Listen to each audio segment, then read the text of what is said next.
Hi மக்களே, good morning. Sorry good நைட்டுக்கு வந்து குட் மார்னிங்கிறேன். அதே பழகி பூசி இட்லி தாங்க. என்ன எல்லாம் வெங்காயமாக கிடக்குது அப்படின்னு நினைக்காதீங்க, இது சொல்கிறேன், முடி வச்சிடலாம்.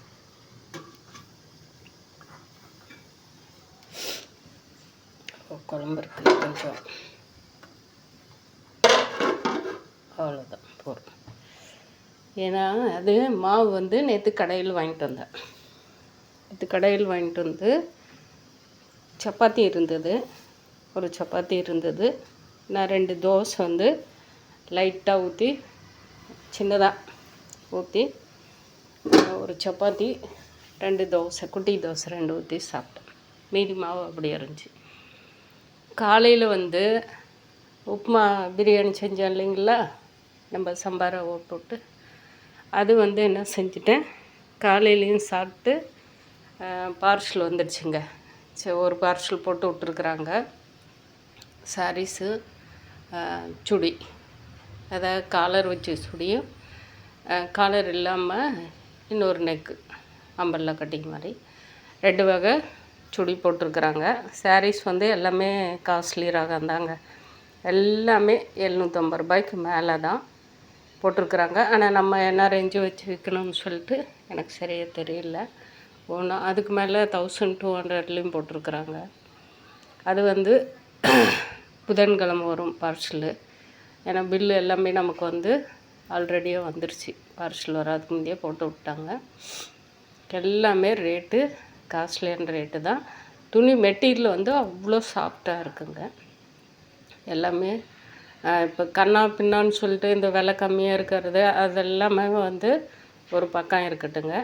குவாலிட்டி பிராண்டு நம்மக்கிட்ட வந்து வருஷம் ஃபுல்லாக ஏன் வந்து போயிட்டே இருக்குது இத்தனை வருஷம் அப்படின்னா, குவாலிட்டி நல்லாயிருக்கும்.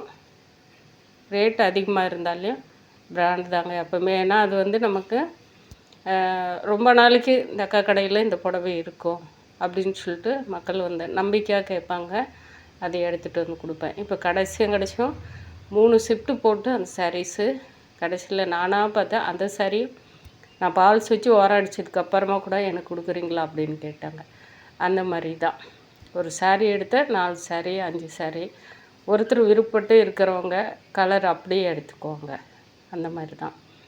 இப்போ அது பார்சல் வந்து 2 பார்சல், ஒன்று பெரிய பார்சல் சுடி, இது மாதிரி 2 போட்டு விட்டுருந்தாங்க. அது போய் காலையில் வாங்கிட்டு வந்து வச்சுட்டு, ஏன்னா நேற்றே வந்து நான் உள் ரூம் கடையை வந்து ஒட்டரை அடித்து கீழே வந்து தொடச்சி விட்டு வந்துட்டேன். கண்ணாடி எல்லாம் மெதுவாக தொடச்சிக்கலாம்னு சொல்லிட்டு ரேக்கெல்லாம் ஒரு ரேக்கு 2-3 ரேக் க்ளீன் பண்ணிட்டு வந்துட்டேன்.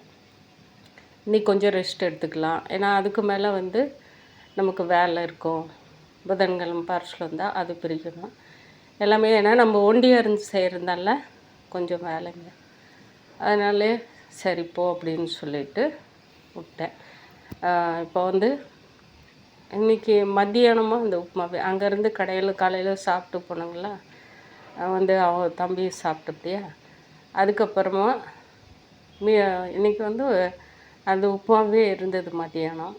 அது வந்து சாப்பிட்டு அப்படியே படுத்துட்டேன்னா தூக்கம் நல்லா பகவானோட அந்த அவரோட நாம ஜபம், அவரோட வரலாறு கதையை கேட்டே இருக்கும்போது, பகவான்னா யாருன்னு நீங்கள் கேட்கலாம். கனகம்பட்டி நம்ம சர்க்குரு அப்பா தான். வீடியோவில் பார்த்துட்டே இருக்கும்போது கண் அப்படியே முட்டிட்டு வர்ற அளவுக்கு தூக்கம், அந்த அளவுக்கு தூக்கம் வருது. டக்குன்னு வந்து நம்ம வீடியோ ஆஃப் பண்ணிவிட்டு கண்ணை அசந்தம்னு வச்சுக்கோங்க, எதோ வருது. ஆனால் ஒன்றுத்துக்கு ஞாபகம் இல்லை. நமக்கு வந்து ஏதோ காட்டுறாரு, ஆனால் அதை வந்து அப்படியே மறைக்கிறாரு, தெளிவாக நமக்கு வரல. அந்த மாதிரி உடம்பு அப்படியே பாடி வந்து குளிராக இருக்கும் நமக்கு. அது அவர் தூக்கம் கொடுக்கும்போது ஜில்லு ஜில்லு ஜில்லுன்னு இருக்குது. பட்டம் பகல் தாங்க, குளிராக ஃபேனை ஆஃப் பண்ணிடலாமா அப்படின்னு சொல்லிட்டு இருப்பேன். அதே வந்து நம்ம அந்த வீடியோ ஆஃப் பண்ணிவிட்டு நம்ம படுக்கலாம், இப்போ தூக்கம் கொடுக்குறாரு தூங்கிடலாம் அப்படின்னும்போது டக்குன்னு உடம்பு அப்படியே தகன்னு அனலாக அவ்வளோ காற்று தேவைப்படுது நமக்கு பாடிக்கு. அந்த அளவுக்கு ஜில்னஸ் தேவைப்படுற மாதிரி ஹீட்டை கொண்டு வந்து உடம்புக்கு காட்டுறாரு. அது எதனால என்னான்னே தெரில. நிறைய வந்து ஏதோ நமக்கு வந்து காட்டுறாரு. அது இன்னும் தெளிவாக நமக்கு வந்து சரியாக இந்த உருவங்களை வந்து காட்டல. ஏன்னா வாக்கியத்தில் நிறையா போட்டிருக்கிறாரு. அது நான் பின்னாடி சொல்கிறேங்க. ஏன்னா வந்து நம்ம எப்படி ஃபஸ்ட்டில் நம்ம அவரை ஏற்றுக்கிறோம்ப, இது உண்மையா, இது வந்து நிரந்தரமாக இருக்குமா அப்படின்றது எல்லாமே கண்டிப்பாக அவர்கிட்ட சதவீதம் 1000% சொல்லலாம். அது அப்படியே இருக்குது. நம்மளை வந்து நம்ம அவர்கிட்ட குழந்தையாக இருக்கிறோம்களா, நம்ம அவர் பக்தியை ஏற்றுட்டுக்கிறோமா, நம்ம பக்தியாக இருக்கிறோம்களா இல்லையா, நம்ம சுயநலத்துக்கோசரம் சூழ்நிலைக்கு தகுந்த மாதிரி நம்ம நடிக்கிறோம்களா அப்படின்றத வந்து நமக்கு நம்மளை வந்து பார்க்குறாரு. அது வந்து கண்டிப்பாக எல்லாருக்குமே தெரியும். அது உண்மையாக இருக்கிறவங்களுக்கு தெரியும். அந்த அளவுக்கு வந்து பாடியை வந்து கொஞ்சம் ஹீட் கொடுத்து நமக்கு தூக்கம் போச்சு. டக்குன்னு எந்திரிச்சு வந்த உடனே துணியை ஊற போட்டு காலையிலேயே ஊற போட்டு போயிட்டேன். அப்புறம் பார்த்தேன், எந்திரிச்சு ஒரு டிக்கஷன் போட்டு, அந்த டிக்கஷனுக்கு கொஞ்சம் வக்கனையாக கேட்டுச்சு வாய். என்ன கேட்டுச்சு அப்படின்னா, காரசாரமாக ஏதாவது சாப்பிட்லாம் அப்படின்னு தோணுச்சிங்க. டக்குன்னு அது வீடியோ எடுக்க முடியல. எப்படின்னா ஒரு செகண்ட் தாங்க. எந்திரிச்சேன், ஒரு 10 மீன் மக்க எடுத்து போட்டேன். பெருசு அப்படியே டக்குன்னு எடுத்து போட்டு, இதில் ஒரு 10 மட்டும், ஒரு 10-12 இருக்கும், எடுத்து போட்டு சுடுதண்ணியில் ஒரு செகண்டு கொதிக்க வச்சு தண்ணியில் போட்டு அது ஊறுந்தே ரொம்ப சாஃப்டாகிடுச்சு. உடனே அதில் கொஞ்சம் கடல மாவு போட்டு, கடல மாவு இல்லை பஜ்ஜி மாவு, கொஞ்சோண்டு அரிசி மாவு எடுத்து போட்டு, அரிசி மாவுன்றேன் கோதுமை மாவு, அரிசி மாவு உள்ள அதை திறக்கணுமே எடுத்து அதை தேடணுமே அப்படின்னு சொல்லிட்டு அரிசி மாவு இருக்குது. டக்குன்னு வந்து கோதுமை மாவு இங்கே நேற்று சப்பாத்தி போட்டதுக்கு எடுத்து வச்சுருந்தேன். இதை எடுத்து போட்டுக்கிட்டேன். நேற்று வீடியோ வந்து கண்டிப்பாக பாதி தாங்க தெரியுது. சாரிங்க. அது இந்த இடத்துல நின்று எடுக்கிறதுக்கு எனக்கு நான் பார்த்தேன் இன்றைக்கி, அதனால் பாதி தான் தெரியுது. சாரி. வந்து கொஞ்சோண்டு போட்டு அப்படியே கொஞ்சம் மசால் தூள் போட்டு எல்லாம் பிசைந்து போட்டு டிக்கஷன் போட்டு, அதை நான் கேட்டேன்னா என் ஐயன்னு கேட்டான். எனக்கு ஒன்றுமே புரியல. அவ்வளோ ஒரு சூப்பராக இருந்தது.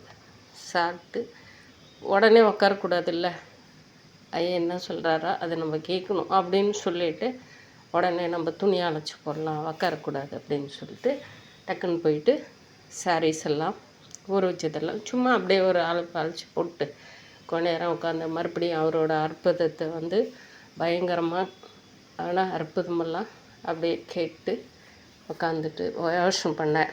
சரி என்ன செய்யலாம் அப்படின்னு சொல்லிட்டு. நம்ம ஆயில் ஃபுட்டு வேறு, அதில் சுத்தமாக ஒரு துளி கூட ஆயில் ஓட்டலைங்க. அவ்வளோ சூப்பராக இருந்தது. இருந்தாலும் சாப்பிட்டோம் இல்லையா, நைட் டைம் நமக்கு வந்து ஏதாவது தொந்தரவு ஆகிடுமா அப்படின்னு சொல்லிட்டு போகணுன்னு சொல்லிட்டு நீங்கள் கேட்கலாம், ஏன் அப்பனே இருக்கார் ஐயன் இருக்கார் அப்படிங்கிறீங்க. நம்ம உடம்புக்கு நம்ம வாய்க்கு வக்கனையாக செஞ்சு சாப்பிட்றதில்ல நம்மளும் பார்த்துக்கணும் இல்லைங்களா. அதுக்கு இதுக்கும் நம்ம வந்து கம்பேர் பண்ணவே கூடாது. ஏன்னா எல்லா கேள்வியும் மக்கள்கிட்ட எல்லாமே கேட்பாங்க, அந்த அளவுக்கு ரெடியாக இருக்காங்க. அதனால் நம்ம உடம்பு நைட் டைமில் கொஞ்சம், ஏன்னா அந்தளவுக்கு நம்ம சாப்பிட்டோன்னா பெரிய வெட்டியெல்லாம் முறிக்கல இல்லை, ஒரு 5 சாப்பிட்டாலும் சரி 3 சாப்பிட்டாலும் சரி 10, அது வந்து நம்மளோட உடம்பை பார்த்துக்கணும்.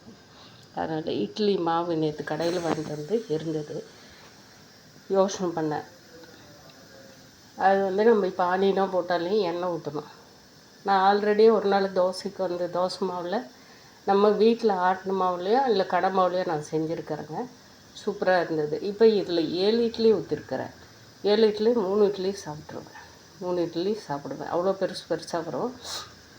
வெங்காயம், பச்சை மிளகா, கொஞ்சம் கருவேப்பிலை, வெங்காயம் நிறைய போட்டிருக்கிறேன். சின்ன வெங்காயமும் பெரிய வெங்காயமும் காலையில் மீதி இருந்தால் அப்படியே இருந்துச்சு, அதை போட்டு நல்லா வந்து ரெடி பண்ணிட்டேன். இப்போ அதில் மீதி 4 இருக்கிறத நாளைக்கு காலையில் டிஃபனுக்காக எப்படின்னு கேளுங்களேன்.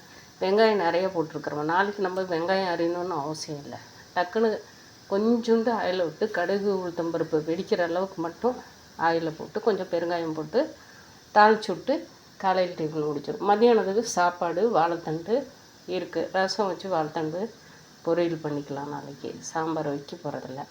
ஏன்னா கொஞ்சம் நம்ம எல்லாமே நிதானமாக பார்த்து சாப்பிட்லாம், பார்த்து செய்யலாம்னு சொல்லிட்டு தாங்க ஓடிட்டு இருக்கேன். கீரை கடைஞ்சிட்டு கூட ரசம் வச்சு, ஏன்னா நம்ம செடியில் நாளைக்கு செடியில் கண்டிப்பாக எடுப்பேன்னு நினைக்கிறேன். கீரையெல்லாம் வந்து இருக்குது, ஒரு 5 வகை கீரை இருக்குது. கீரை பறித்து அதை கடைஞ்சி சாப்பாடு வச்சுக்கலாம் அப்படின்னு சொல்லிட்டு, நாளைக்கு இதே இன்றைக்கே முடிச்சிட்டிங்களேங்க அப்படின்னு நினைக்காதீங்க, சொல்கிறேன் அப்படியே வேறு என்ன பண்ணுறதுன்னு சொல்லிட்டு. அதில் இந்த இட்லி வந்து இப்போ நம்ம ஏன்னா ஆயில் எடுத்துக்காமல் இருக்கிறவங்க நிறைய பேர் இந்த மாதிரி வெங்காயம், கருவேப்பிலை, நம்ம கொத்தமல்லி தழையாக கருவேப்பிலை தழையாக அரைஞ்சி போட்டு செஞ்சு சாப்பிட்டு பாருங்கள். வீட்டில் ஆடுற மாவில் கூட சூப்பராக இருக்கும். நீங்கள் பணியாரத்தை ஊற்றி பணியாரத்துக்கு கொஞ்சோண்டு எண்ணெய் நிறைய ஊற்றி கதன்னு சாப்பிட்றதுக்கு நீங்கள் இப்படி செஞ்சு ஒரு சட்னி, புளிச்சட்னி செஞ்சால் சூப்பராக இருக்குங்க. தக்காளி சட்னி, கார சட்னி, புளி சட்னி செஞ்சு சாப்பிட்டு பாருங்கள். கண்டிப்பாக ரொம்ப நல்லா இருக்கும். பாய் மக்களே. மறுபடியும் குட் மார்னிங் தான் வருது. Good night. பாய்.